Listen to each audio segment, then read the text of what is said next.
antes que me esqueça. Beleza. Tá bom? Vocês estão vendo? Dá para me ouvir certinho? Sim. Tá bom. Pessoal, por favor, qualquer dúvida podem perguntar, beleza? Aqui eu acho que vai ficar mais simples, mas pô, por favor, pergunta. Tá bom. Antes, agora há pouco, a gente viu que a gente tem praticamente 3 partículas muito importantes para formar os átomos, que são os prótons. Quais são as outras duas?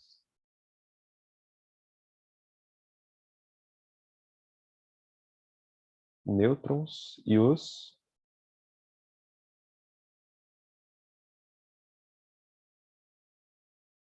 Isso, nêutrons e elétrons. Nêutrons e elétrons. Em questão de carga, os prótons, eles têm carga positiva, né? Os nêutrons têm carga nula e os elétrons têm carga negativa. Em questão de massa, a gente não falou da massa, mas os prótons, eles têm massa... eles têm a massa do próton, né? Os nêutrons têm a massa igual... A massa do nêutron é igual à massa do próton. E a massa do elétron, ela é muito menor do que a massa do próton. Por quê? Porque o elétron é bem pequenininho. Ele tem a mesma carga, mas o elétron é bem pequenininho. Beleza?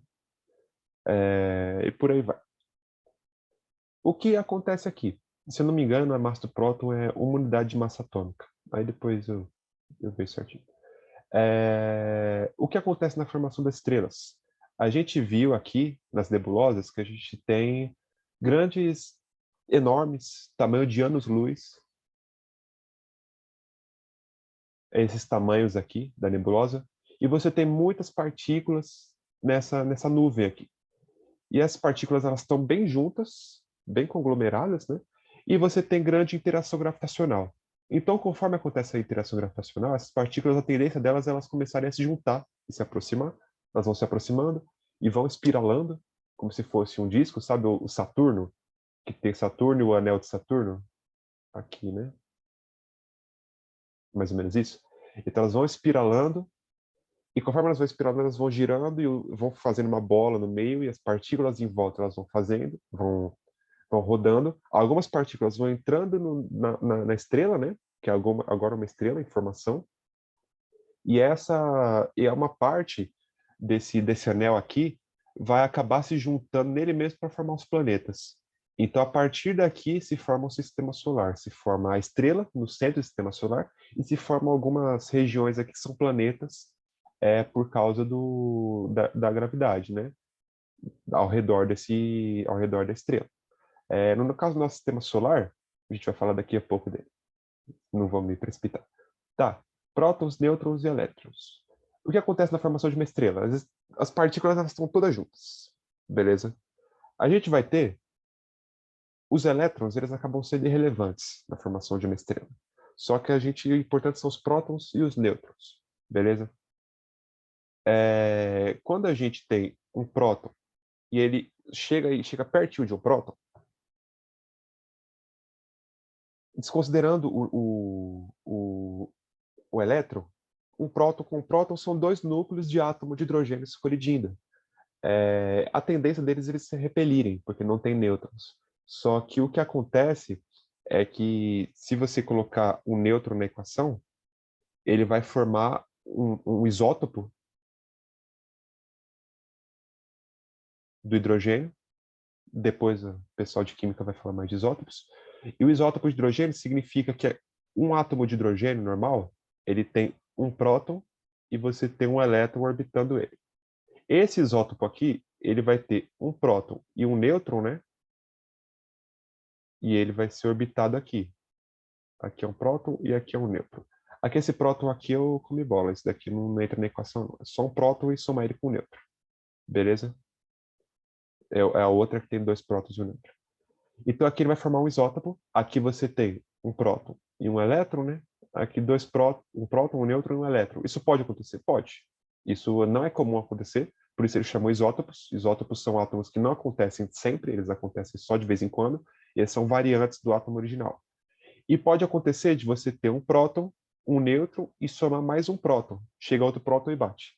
E aí ele vai formar um isótopo mais raro ainda, que vai ser 2 prótons e um nêutron. Vocês encontram algum problema com esse terceiro aqui? Que vocês estão percebendo que estou falando que ele é esquisito?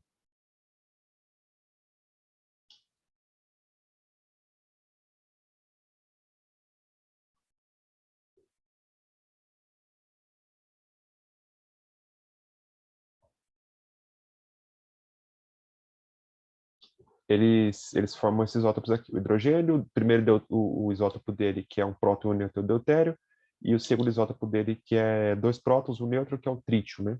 O trítio, inclusive, né, dos filmes da Marvel, é aquela bolinha brilhante amarela do reator de fusão que o Dr. Octopus fica mexendo, que ele fala que é muito caro. Não é tão caro assim, isso daqui você tira de uma reação com o lítio, né? Lítio vira esse cara aqui. Não é tão caro assim, isso daí é o filme da Marvel colocou errado. Aqui você tem 2 caras com carga positiva e você tem um cara com carga neutra. Então, a tendência desse núcleo aqui é ele se desfazer. Quando ele se desfaz, a gente fala que ele decai. Decaimento é algo radioativo. Então, o trítio ele é radioativo. Mas ele é pouco. Ele tem meia-vida de 12 anos.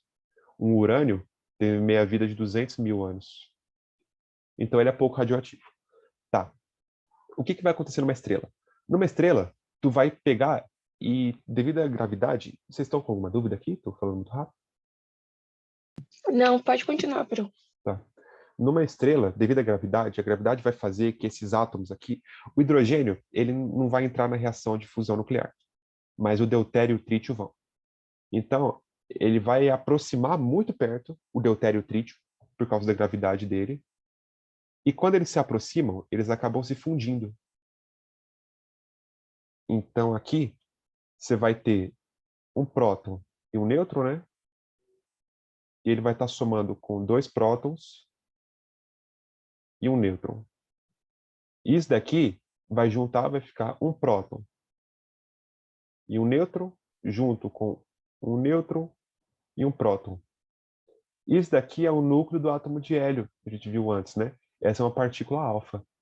Só que tá faltando, né? Você tem 3 prótons e 2 nêutrons, sobrou um próton, né? Só que no caso esse... Opa, eu comi bola de novo. Eu comi bola de novo. Aqui não é um próton, aqui é um nêutron e aqui é um nêutron. Eu me confundi. Aqui vai ser um nêutron, um próton com 2 nêutrons vai fazer um trítio. Então o trítio tem um próton e 2 nêutrons. Ele continua sendo radioativo, tá bom? Ele continua decaindo. Só que ele vai ter 2 nêutrons aqui. Então vai ter um próton e 2 nêutrons. Você tem 2 prótons, que eles estão aqui, 3 nêutrons. Então vai sobrar um nêutron. E esse nêutron ele vai embora com uma alta energia. E essa energia é o que a gente sente como calor aqui. Claro que você tem a radiação infravermelha, só que esse cara aqui ele é tão energético que ele acaba esquentando, né? E aí você tem o Sol, que ele é uma estrela, uma bola muito grande de hidrogênio, ele está se fundindo, vários isótopos de hidrogênio, ele está formando muito hélio. Então, o Sol ele aqui é uma estrela e você tem o núcleo dele. Aqui você tem hidrogênio, hidrogênio, e conforme ele vai se fundindo em direção ao núcleo, porque o núcleo é mais gravitacional, aqui você tem a formação de hélio. E com o tempo, esse cara aqui ele vai acabar todo o hidrogênio dele, ele vai colapsar, ele vai explodir. Quando ele explodir, o hélio vai se juntar com outro hélio, vai formar um lítio. E um lítio vai se juntar com outro lítio e vai formar um boro. Eu acho que é o boro, o berílio, né? E depois o berílio vai juntar e vai formar um boro e por aí vai. Então, quando essas estrelas explodem, que eles explodem no fenômeno que se chama supernova, esses átomos que a princípio era só hidrogênio e hélio, o hidrogênio acaba acabando, hidrogênio, e o hélio ele explode, ele junta, virando vários outros átomos. E esses átomos são os átomos que a gente é feito, tipo carbono, a gente é feito de carbono praticamente. E tem muito ferro também, oxigênio, por aí vai. Então, os nossos átomos de carbono, um dia, há bilhões de anos atrás, vieram de uma estrela, de uma reação de supernova. Então, até o Carl Sagan, ele fala que somos poeira das estrelas. Eu acho isso muito bonito. Um dia a gente já foi parte de uma estrela, né? A matéria que constitui a gente foi parte de uma estrela. Até que deu para entender legal? Sim, Beleza. Nessa reação de fusão nuclear, a Jane entendeu legal? O Prince entrou agora. Se tiver alguma dúvida, pode mandar também. Tudo certo? Dá para entender? Esse nêutron que sai aqui, ele tem uma energia muito grande. E se a gente conseguisse pegar esse nêutron e conseguisse usar ele para uma forma de obter energia? Porque você pode ver aqui, o trítio ele é radioativo, mas ele tem meia-vida muito baixa. Então ele não é tão radioativo quanto o urânio. E você está juntando hidrogênio. Hidrogênio você tira da água. Deutério você tira da água do mar. E o trítio você tira de uma reação com o lítio aqui, né?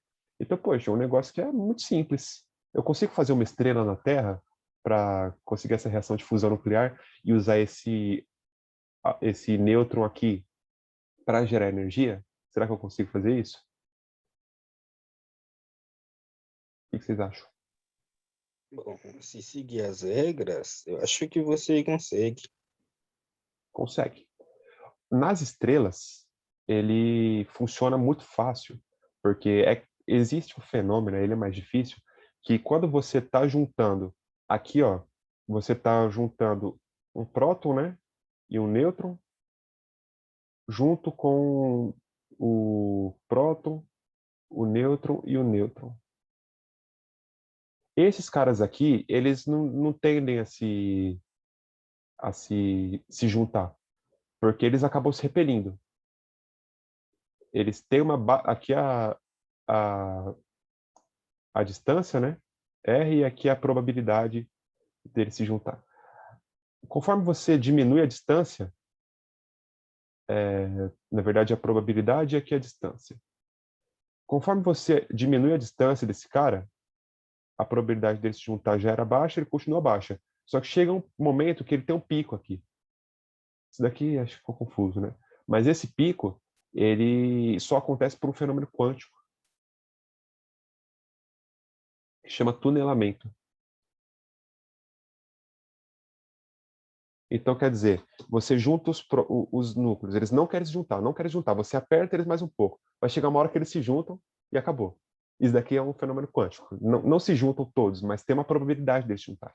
E já que o Sol ele é muito grande, tem muitas partículas, essa probabilidade, a quantidade de partículas que acabam se juntando, ela é muito significativa. Essa probabilidade é muito pequena, mas tem tantas partículas que acaba acontecendo muito facilmente.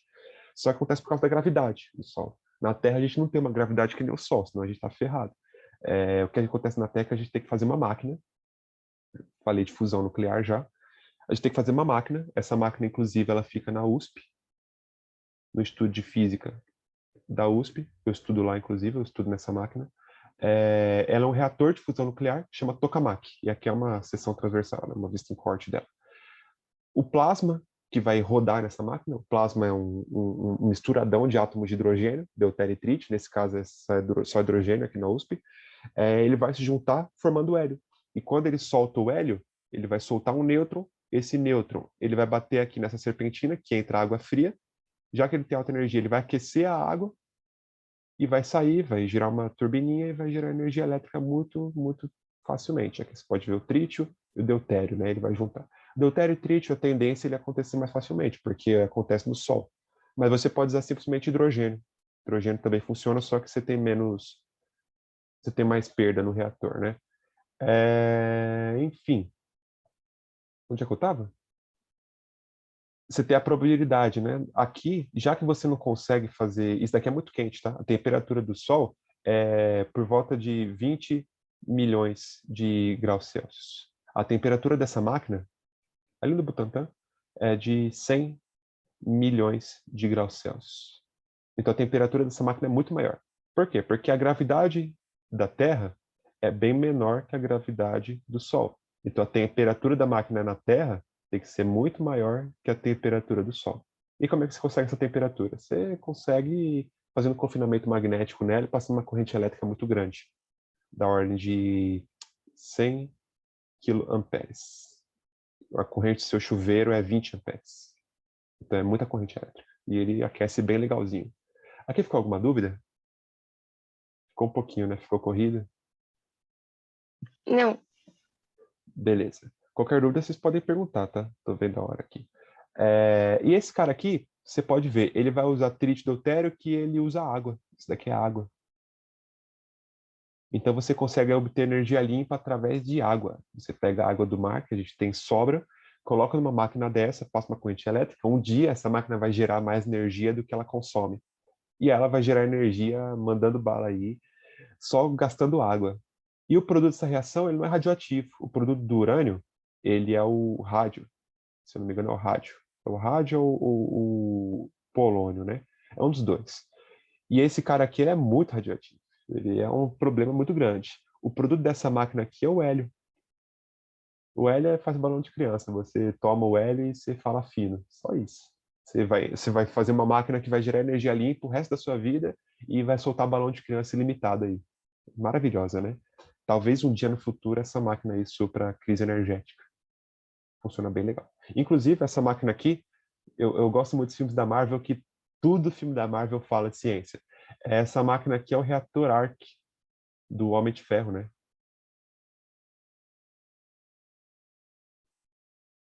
Não sei se vocês gostam da Marvel, só que no filme do Homem de Ferro ele mostra aquele reator Arc, que é uma bola assim, e fica girando o negócio roxo. Aquele negócio roxo é uma coluna de plasma, que nem esse cara aqui.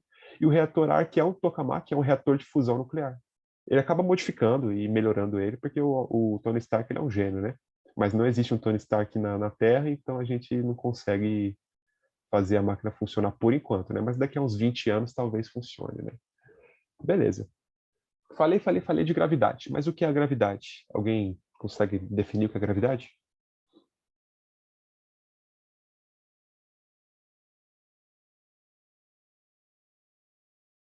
Carla, Prince, Janely.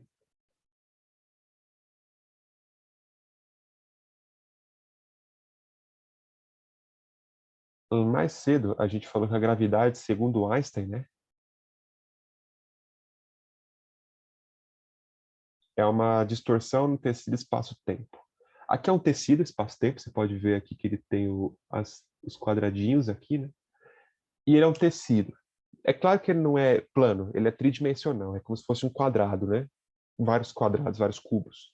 E aí, quando você tem um objeto com massa, a massa ela vai distorcer esse tecido. É mais fácil de visualizar em 2D, nesse plano aqui, né? Mas na realidade ele é tridimensional. Quadridimensional, né? Porque ele junta as três dimensões do espaço, né? Que vai ser a x, a y e a z. X, y e a z. A altura, comprimento e profundidade, né? Dá para perceber que a gente é 3D? Que a gente tem profundidade, a gente tem altura e comprimento? Aqui, tudo certo? sim, Carolina? tudo certo. Tá. E esse cara aqui, ele está intimamente atrelado com o tempo. Então, o tempo tem a ver com a gravidade e o universo. O universo não é só feito de espaço, ele não é um espaço livre. Ele é feito de tempo também. Inclusive, isso daqui, não sei se vocês já viram o filme Interestelar.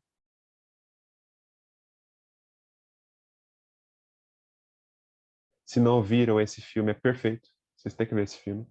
É, O que acontece é que tem o astronauta lá e ele vai no o Cooper, não é Cooper, eu não lembro. E ele vai num planeta que ele está perto de um buraco negro. E o buraco negro ele tem muita gravidade. Esse planeta está na órbita de um buraco negro, ele não chegou a adentrar na zona de escape do buraco negro, né? Zona de escape, por aí, zona de escape, que é a região onde o buraco negro te suga. Então ele está em órbita como a Terra está em órbita no Sol. Está simplesmente assim, só que o Sol do planeta é um buraco negro. E já que a gravidade do buraco negro é tão grande, o tempo lá passa mais devagar. Então o cara chega no planeta e ele passa tipo 10 minutos no planeta e quando ele sai ele passou 7 anos na Terra. Porque o tempo passa em regiões diferentes dependendo da distorção da gravidade. Então, um objeto que tem massa, a massa do Sol é bem maior que a massa da Terra, ele distorce o espaço-tempo e o que tem menos massa, né, a tendência dele é ele orbitar nessa distorção do espaço-tempo que ele acontece. Tá vendo que aqui faz um buraco? A tendência dele é ele girar ao redor do buraco, né? E é isso que é o movimento de translação da Terra. Já que o Sol ele exerce uma interação gravitacional, a Terra vai orbitar por volta dele. E tem aqui a Lua sofre interação gravitacional do Sol, só que ela está bem mais próxima da Terra, né? Então ela vai orbitar por volta da Terra. E se a Lua tivesse uma Lua, ia orbitar por volta da Lua. Como tem os nossos satélites aqui, né? Os satélites voltam em volta da Terra, porque estão todos nesse poço aqui de interação gravitacional. Deu para sacar, mais ou menos? Essa é a Sim. Beleza.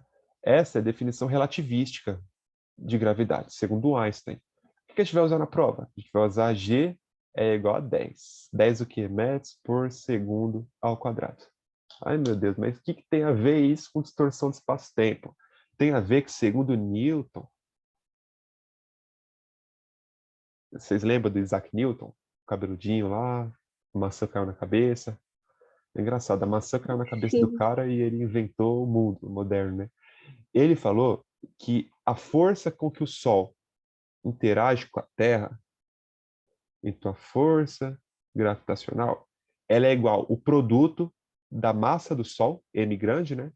Vezes a massa da Terra, que é m pequeno, dividido pelo raio, pelo raio não, né? Pela distância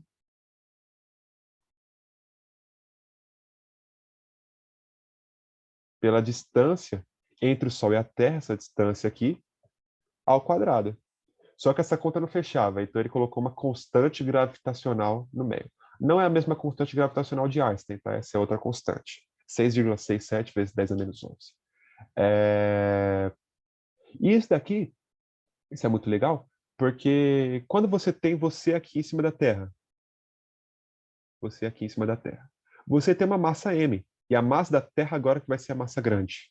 Beleza? A massa grande da Terra, a massa pequena é você, e você está sendo atraído pela Terra, né? Você não está voando, você não está indo em direção ao Sol, então a Terra está atraindo você para o núcleo dela. Imagina que o chão cedeu. Que pesadelo, né? O chão cedeu, você começou a cair. Você vai cair até onde? Logicamente, até o núcleo da Terra, né? E quando chegar no núcleo, você vai passar do núcleo para a China? Não, você vai ficar no núcleo, vai ficar lá, porque lá que tem a gravidade da Terra, lá que é a concentração de gravidade dela, né? Então você tem a sua distância para o núcleo, que é nada mais que o raio da Terra. Então, se você pegar essa distância aqui, transformar no raio da Terra ao quadrado, né? Pegar essa massa aqui, colocar a massa da Terra e fazer essa conta, esse termo aqui, constante gravitacional, vezes a massa da Terra, vezes o raio ao quadrado da Terra, depois eu passo um exercício para vocês quando a gente falar de força, para calcular qual é a constante gravitacional, isso daqui é igual a força gravitacional, e isso vale aproximadamente 10 vezes a massa. Beleza? Quando a gente está sendo atraído pela Terra, a gente tem um peso. Então, peso... Opa, não é isso, não. Peso é igual a massa vezes a gravidade, certo? A força gravitacional que a Terra faz na gente é o nosso peso. Então, esse é o nosso peso. A nossa massa é a nossa massa. Então, 10 é a gravidade. Então, por via das dúvidas, a gravidade na Terra, muito importante, vale 10 metros por segundo ao quadrado. Se tivesse outro planeta com uma massa maior e a distância, o planeta fosse maior, a gravidade seria maior ou menor, depende. Você tem que fazer essa conta. Entendeu? Até aqui tudo certo? Sim. Quando a gente for fazer exercício, a gente vai usar esse valor aqui, mas a gente não vai fazer exercício hoje. Quando a gente falar de mecânica, a gente retoma isso daqui e vai fazer essa conta. Essa conta é muito gostosa de fazer. Tá. Falando um pouco de sistema solar. Vocês lembram do sistema solar? Eu lembro um pouco. Tá. A gente tem quantos planetas do sistema solar? Vamos contar? O primeiro aqui, qual é o nome dele? Não lembro. O nome dos planetas são deuses romanos. O primeiro é o planeta Mercúrio, tá? Filme da Marvel, Mercúrio é o Flash da Marvel, né? O cara que corre rápido pra caramba. Tá. É o segundo planeta. Janely, você consegue mandar no chat aí qual é o nome do segundo planeta? Não sei. O segundo planeta é o planeta Vênus. Mercúrio, se eu não me engano, é o deus que chega perto do Sol, que liga e desliga o Sol, né? Faz o dia e a noite na mitologia romana, que seria o Hermes da Grécia, né? Hermes? Não, Hermes é o mensageiro, seria o... Mas tanto tempo eu joguei God of War que... Segundo é o Vênus, que é a deusa da fertilidade, que é a deusa que da criança pessoal, seria, não sei se é Afrodite da Grécia, mas é um deus romano. Eu não entendo de deus romano, tá? Vocês perguntam para o professor de história. Terceiro planeta, Príncipe. Esse daqui é... Você conhece, eu tenho certeza. Planeta azul. Terceiro, a planeta azul é a Terra. Planeta azul é a Terra, pô. É o terceiro planeta. Tem até alguns filmes de ficção científica que o pessoal chega e fala: você mora onde? Eu moro no terceiro planeta. Qual é o terceiro planeta? O terceiro planeta é a Terra. Primeiro é o Mercúrio, segundo é Vênus, terceiro é a Terra. Quarto planeta, Carla. O planeta Terra é o azul, o quarto planeta é o vermelho. Bom, eu acho que é Deixa o a Carla Mar. falar, Prince. Deixa ela falar. Marte, não? Marte, Desculpa. beleza. Que é isso, Prince? Agora você fala o grandão. O quarto é o planeta vermelho, Marte. E o quinto, Prince? O grandão, o maior de todos. Inclusive, esse olho aqui, que eles falam olho, não vou falar de quem, né? É um furacão enorme. Esse furacão ele está aí há milhares de anos. Porque É esse é o o planeta Júpiter, não é? Júpiter, exatamente. É o maior planeta de todos, do sistema solar, né? Existem planetas no universo maiores que Júpiter. Júpiter, esses quatro aqui, os quatro mais perto do Sol, já que eles estão mais perto do Sol, a matéria ela conseguiu se condensar. A gravidade do Sol atraiu com mais facilidade os detritos sólidos, ferro. O núcleo da Terra ele é feito de ferro e níquel, né? Não sei se vocês sabiam. Ferro e níquel, o núcleo da Terra, são dois metais. E são dois metais ferromagnéticos, né? Então eles têm um campo magnético e esse campo magnético impede que a radiação solar, essa radiação aqui bata e queime a gente vivo. Então, só porque um dia o Sol atraiu os materiais mais pesados como ferro e níquel para perto dele, e esses planetas, os quatro primeiros, são feitos de matéria sólida, Mercúrio é terra, é pedra, né? Vênus é pedra, Terra é pedra e Marte é pedra, a gente consegue viver. Inclusive, a zona habitável é um pouco depois muito depois de Vênus, né? Um pouco entre Vênus e a Terra, mais perto da Terra do que Vênus, e até depois da Terra, chegando perto de Marte. Essa temperatura não está nem tão perto, nem tão longe do Sol, faz com que a água consiga ser líquida. Em Vênus, a água é toda gasosa, toda gás. Você já pensou beber água em gás? Você pega o copinho aqui cheio de vapor e vira e bebe? Você vai se queimar, né? A temperatura aqui é 300 graus Celsius, a temperatura ambiente, né? Enquanto a nossa temperatura ambiente média é 25 graus Celsius, né? Uma temperatura de 25 graus Celsius hoje está mais frio, mas uma temperatura de 25 graus Celsius é uma temperatura agradável. Nosso planeta foi abençoado, né? Porque a gente está na distância correta do Sol, a gente é feito com os materiais corretos que geram um campo magnético que impede do Sol queimar a gente vivo. Mercúrio está muito perto, então aqui é muito quente, não rola. Marte, um dia já foi habitada. Com certeza um dia já foi habitada, porque você tem registro de... Não habitada por gente inteligente, né? Quer dizer, talvez sim, a gente não sabe. Mas um dia Marte já teve água líquida, já teve um campo magnético mais ativo, já teve uma atmosfera mais ativa. A atmosfera é um fator importante, que é o gás que tem na atmosfera, né? O gás que tem ao redor do planeta. Um dia foi tão ativa que a Marte, mesmo sendo o planeta mais longe, se o planeta mais longe ele é mais frio, acho que a temperatura média ela chega a menos 10 graus, temperatura ambiente, né? Imagina, você está lá de boa num dia quente, menos 10 graus, né? E um dia teve água líquida, porque a atmosfera, né, e o campo magnético impediu de que isso daí gerou um efeito estufa, né, que é o que está acontecendo agora no nosso planeta, e ele tinha água líquida. Se tinha água líquida, provavelmente tinha proliferação de bactérias. Se tinha bactérias, tinha vida. Agora, se tinha vida inteligente, dizem que tem vida inteligente em Marte, embaixo da superfície. Pode ter, não sei. Quem sabe, né? Nossa, falta só 10 minutos. Falei bastante. Mas tudo bem, a gente chega lá. Alguma dúvida sobre esses quatro planetas? Não. Beleza. Os caras daqui para lá é gasoso. São gasosos. Eles estão numa distância do Sol que juntou só partículas gasosas. Então são nuvens. planeta todo de nuvens, não tem núcleo sólido, são nuvens. E esse cara aqui, o olho de Vênus, ele é um furacão enorme. Esse furacão aqui cabe 3 terras dentro dele. Então, pensa um furacão enorme que é 3 vezes o tamanho da Terra, do planeta Terra. É enorme, enorme, enorme. Tá. O outro planeta é Jânere, o planeta dos anéis aqui.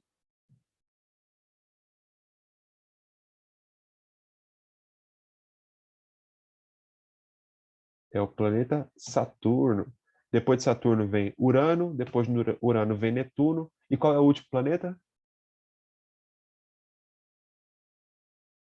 Pequenininho? Bom, o último deve ser o Plutão. Plutão, exatamente.